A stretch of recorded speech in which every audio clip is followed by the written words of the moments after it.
He started as a big star on the radio, and now he's one of our most popular TV presenters ever, with hits like Noel's House Party, Telly Addicts, and of course Deal or No Deal. He's a man who everybody seems to love. Noel Edmonds, how nice to talk to you. Do you like being loved? I've always been burdened with, if you like, a desire to be liked. I've always looked for approval. I always looked for the approval of my parents. It's led me into some painful areas because when you are successful and when you're high profile, there are elements of the media that don't like that and want to have a go at you. It's one thing for somebody to do an accurate critique, if you like, of your work, but if they simply want to be insulting about the way you look, it can be a bit hurtful. Where I've been very lucky, and maybe it's because I started in radio and I started in an era when you didn't have to be an overnight success. You're allowed to grow into your shoes, so to speak. I've had this great relationship with the British public, and it's been an enduring relationship. And it's now, thanks to Deal or No Deal, seems to go from little kids right through to the people who remember me from children's TV 30 years ago. What's the most important thing in show business? Is it to have the biggest personality and the biggest amount of talent, or to have the best format to use it? Well, I've never thought I'm in show business. That feels like a very old expression, Alex. It really does. I think if you cannot engage with the consumer, be they a viewer or a reader in this case, or a listener, if you can't engage with them and them feel a sense of involvement, you can have the greatest format in the world and you can be the most talented presenter in the world, and it ain't going to happen. And where I've been very fortunate is that I've been led to formats that really do engage. And also, for some strange reason, both the microphone and the camera are very kind to me. I am able to look into a camera and communicate something, and that's just about the only talent I've got, frankly. There aren't many people who can do both TV and radio. A lot of people find that they're better on one and fail at the other. How have you managed to master both? Because that's rare, isn't it? Yeah, it is rare. Chris Tarrant does it extremely well. Terry Wogan does it well. Jonathan Ross is proving to do it exceptionally well. So it's not a unique situation. I don't know. I really don't know, and I think it's desperately dangerous to get into too much self-analysis. I'm just grateful for the fact that, I had a great time when I was on the radio, and I'm having a great time on the telly. I've read this new book, and you talk about your beginnings and how you struggled to get on, and you struggled to get your first break. And now you're sat here 30 years later talking to idiots like me. Did you ever think it would happen? Yeah, I thought I'd get there, but I didn't know how I was going to get there. And that's the power of the positive attitude. If you simply think, well, this is a dream, but it'll always be a dream, well, you've wasted your time having the dream. The point of dreams is turning them into actual success, reality. And I had a self-belief. I didn't know how I would get into radio, but the belief carried me into a position where I had the opportunity. And this whole business of positivity and being self-focused is really important, and you see examples of the results in everyday life. If you simply sit around at home and feel sorry for yourself because you can't pull a bird, or because your mates don't invite you out as much as you want, or you're not getting the promotion at work and all this sort of thing, well, maybe you should just go and stand in front of the mirror to start with. Lose a stone, get into personal freshness, stop drinking quite so much, engage with the boss. And you might find you more attractive.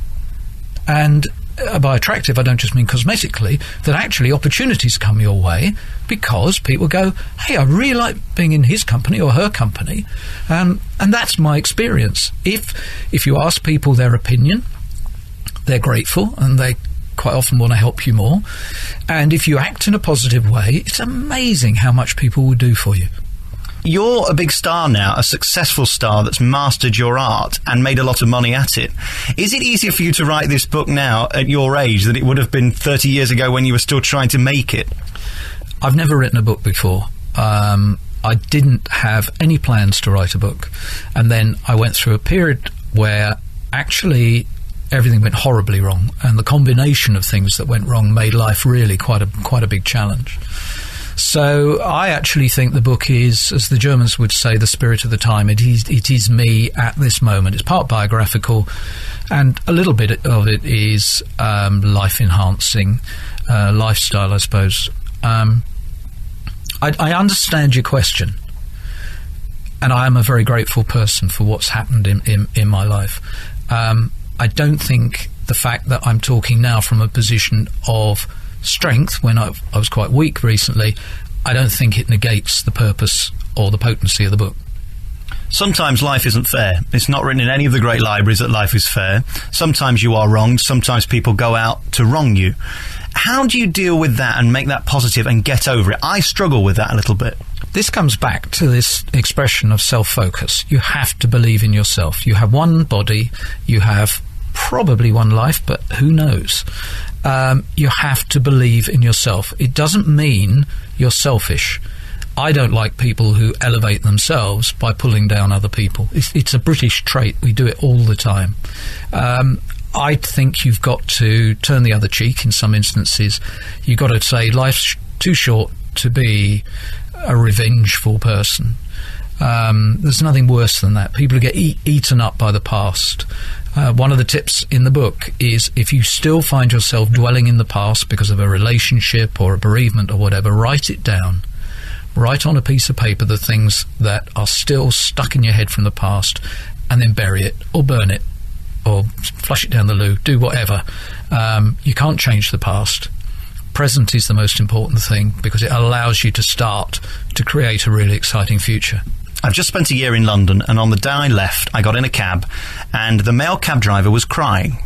And he told me that his auntie had just died in Glasgow and couldn't afford the ticket and needed money. And I thought, am I being legged over here? Now, I'd had him about 3 times. He picked me up 3 times, and I gave him £200. He promised me he would give it me back and gave me his driving licence, the paper copy. I've never heard from him since. I can't get over that, because I think I was doing something kind, and he shafted me. How do you get over that kind of shafting, if you like? I don't know, because it hasn't happened to me. And I think there are certain things where you just have to say, there are some very nasty people out there. Are you 100% sure, however, that he didn't lose your address or the method of repayment was forgotten? Or what? I mean, are there mitigating circumstances, or was it a straightforward fraud? I was just thinking, I've got his number. You could ring him now for me and ask for the £200 back, couldn't you? Let's do it. Let's do it as an experiment. What makes a great broadcaster? Let's talk about radio first, because that's what most people remember you as primarily, and then you did TV. How do you become a good DJ? I'm desperate to learn. God. I'm not qualified to answer those sort of questions. I'm really not qualified. My hero was Kenny Everett. Kenny Everett was just a genius, and I don't even consider myself to be anywhere near his league. I think if you're looking at the people that have been successful, it's quite interesting to see how they've made their own niche. And I'm not qualified to give advice, but if you look at the way in which the truly greats have survived, it, generally speaking, has been because they have made a niche for themselves. So, John Peel had a particular appeal because of his music knowledge. And Terry Wogan has just got this wonderful character, brilliant communication skills. I think Jonathan Ross is extremely good.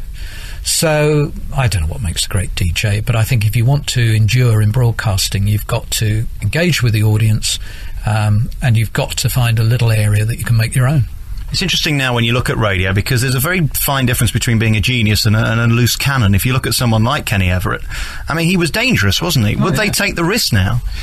Yes, of course. I mean, you would say that Chris Moyles is dangerous at times, and there are moments certainly when Jonathan Ross is positively nuclear dangerous. But I think the relevant question when talking about Kenny Everett is, where is tomorrow's Kenny Everett coming from? Because we have now a broadcasting structure in this country which I don't think encourages the new talent. I don't know where Kenny Everett 2006-7 would start. I don't know where I don't know what you think, but I don't know where he would come from. And is there a program controller who would allow that talent to settle? We're ratings mad. We're fixated by the ratings, which is another reason why we don't have all the new, fresh TV talent. People are just not given time now to settle. We were lucky with Deal or No Deal that it was a hit out of the box. But if the figures had struggled a bit, I wonder how long Channel 4 would have gone with it before they went, oh, that was a bad idea bringing him back. Noel's House Party was one of my favourite programmes of all time because every week you could see the effort that went into it. There aren't many shows that's the case with now. Yesterday I was in a brasserie and I was sat next to Bruce Forsyth. Really? Honestly. And I looked at him and thought, where is the next guy going to come from that can present, can be funny, can play the piano, can dance? There aren't really those all-rounders anymore, are there? No, but I mean, Bruce's training ground, his school, his university, of course, was the music hall and theatre. I was very fortunate. I'm not comparing myself at all with Bruce Forsyth because I think the guy is just epic. But I was very fortunate that I started in radio with the finest broadcasting organisation in the world, and they gave me a lot of different things to do. And I'm sure that some of them I didn't do very well, but I wasn't instantly judged and thrown out. So we're not encouraging the right kind of talent if commissioning editors won't stick with a format long enough for it to settle, and if the programme controllers won't take a bit of a risk with somebody who maybe appear to be a bit off the wall or whatever. Great producers is another thing.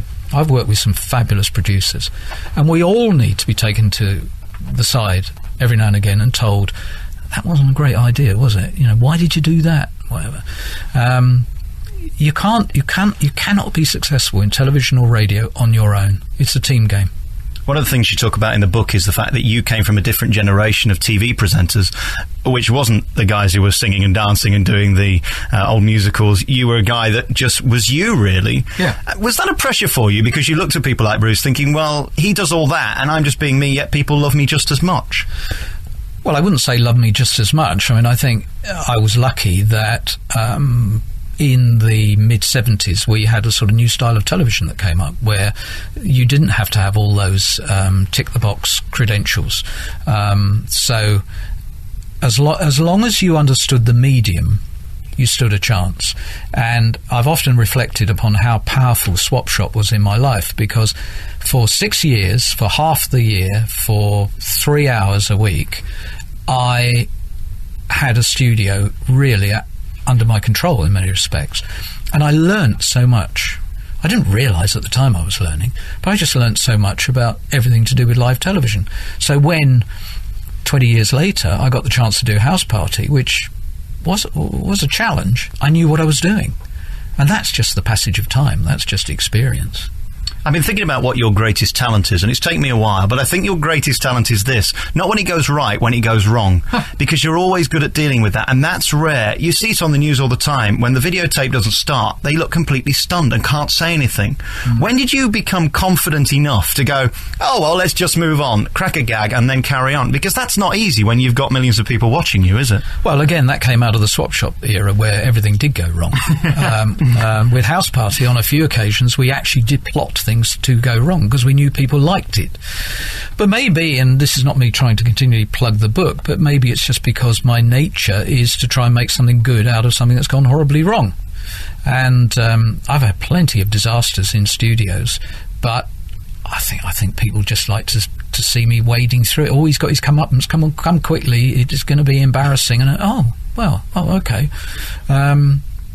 Yeah, I can talk. I can talk my way out of something, and you've got to do that in a live situation. Radio's easier because people can't see your arms flailing around and you're pushing buttons and things. In a TV studio, when it goes wrong, it can feel very lonely.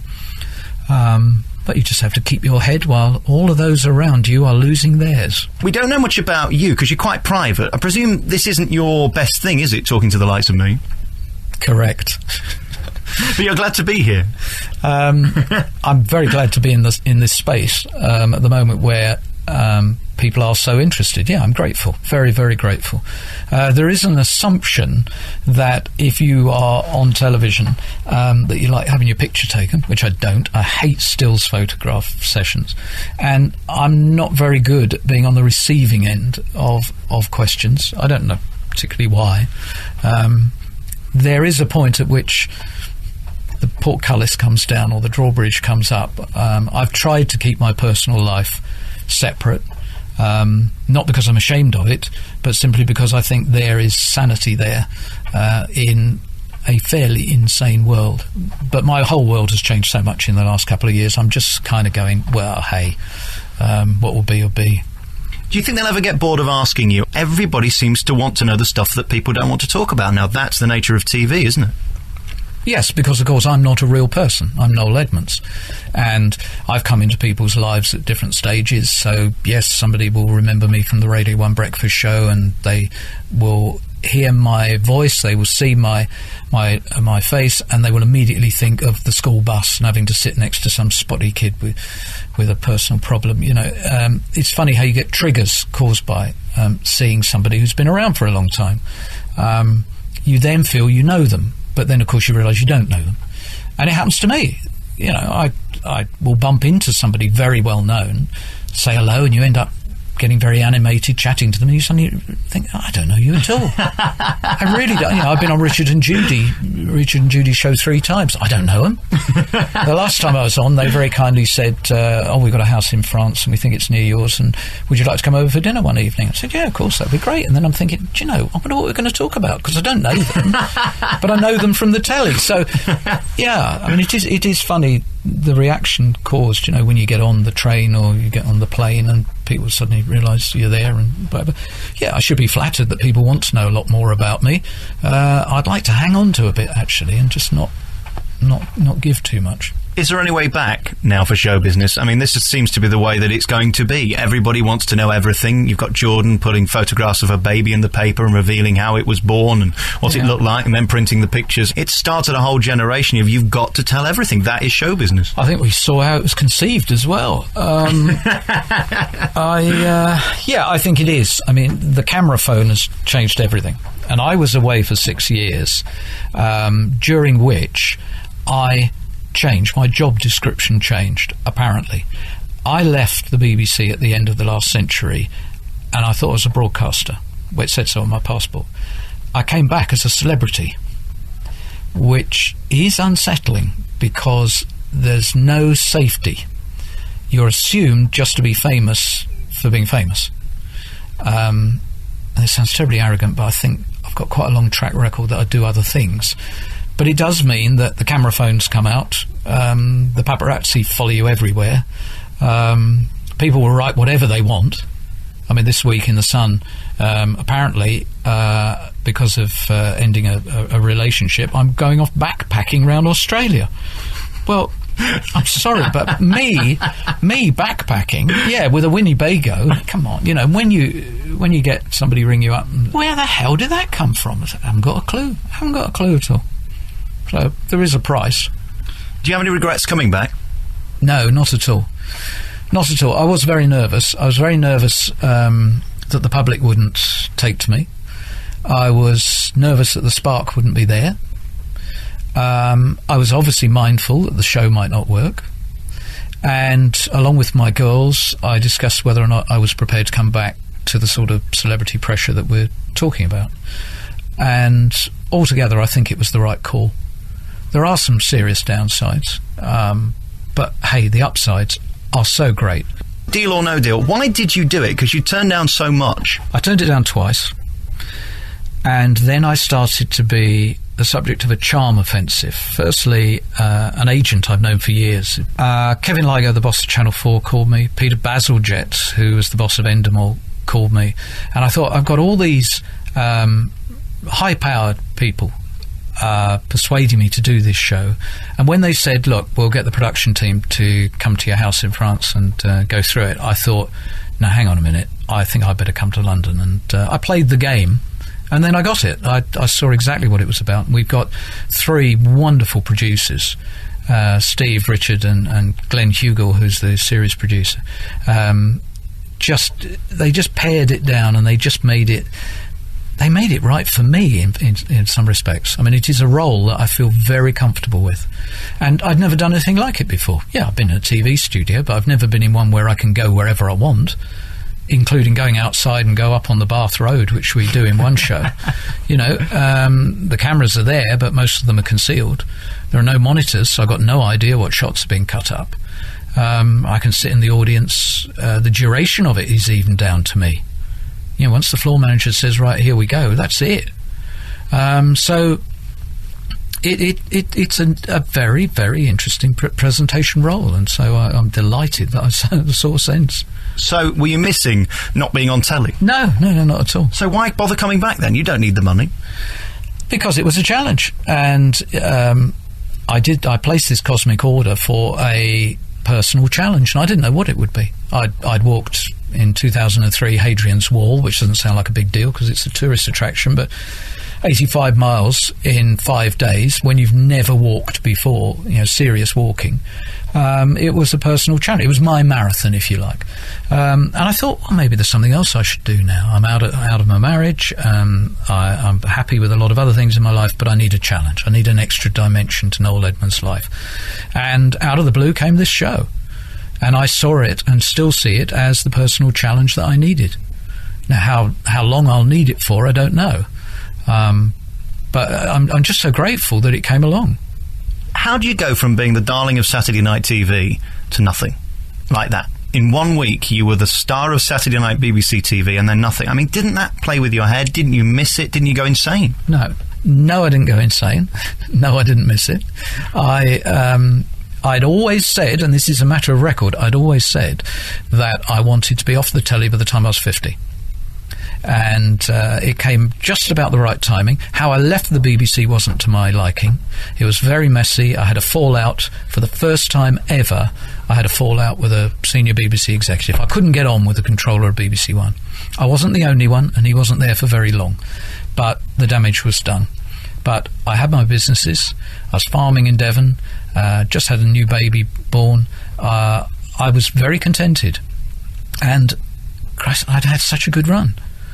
I was 17 odd years on Saturday night TV, and I've admitted it, I was drained. I'd run out of energy. So no, it wasn't a problem. I got offered a lot of other things. Over the last 5 or 6 years, I think I've been offered everything. Absolutely everything. I could have gone into the jungle. I could have done it all. I didn't miss it. I didn't miss the extra fame factor. I was very happy with my life in Devon. So I'm never going to see you on the toilet in Big Brother then? Correct. This book is called Positively Happy, and it's a book about changing your life and turning it around, really, and hoping for stuff, from what I understand. It's basically giving yourself aims that you can achieve, not giving yourself aims that you can't achieve, because they're pointless. Yeah, it's not about hoping. It's about putting yourself in the best possible position to have the most positive life. Now, you can't be happy all the time. And we've touched on it. I'm very privileged. I'm quite happy to admit that. I'm the son of 2 teachers from Ilford. They didn't give me money. They gave me love, security and opportunity. The money I have, I've made for myself. I haven't stolen it from anybody. The life that I've created now feels very much like my own life. And I think there are millions of people that actually don't feel in control of their life. And it is too easy for us to be negative rather than positive. And all I'm saying in the book is that it's a jolly good idea to be self-focused, to say, right, this is my life, I'm going to make the most of it. Cosmos, call it what you will. You can call it Brian or Alex or whatever. Cosmos, this is what I want. Now, don't be too specific. Don't say, I want Irma Thuman to walk through the door in 12 hours' time. You actually say, I want my financial position to be stronger. And I'd like that to happen, say, within the next 3 to 4 months. The process is that you think to yourself, well, actually, I've probably got a little bit more money than I thought I had in the first place. Or I can think of a way in which I can maybe get a second job, or I could get a rise from the boss, or whatever. So it disciplines your thinking, and at the same time makes you positive. And in 3 months' time, if it hasn't worked, what have you lost? And that's the same with personal relationships or with material possessions or whatever. So it's not going to sort of an ethereal Argus and getting garden furniture or anything like that. It is training your brain to say, this is my life, I'm not going to put anybody down, but I'm going to go for it.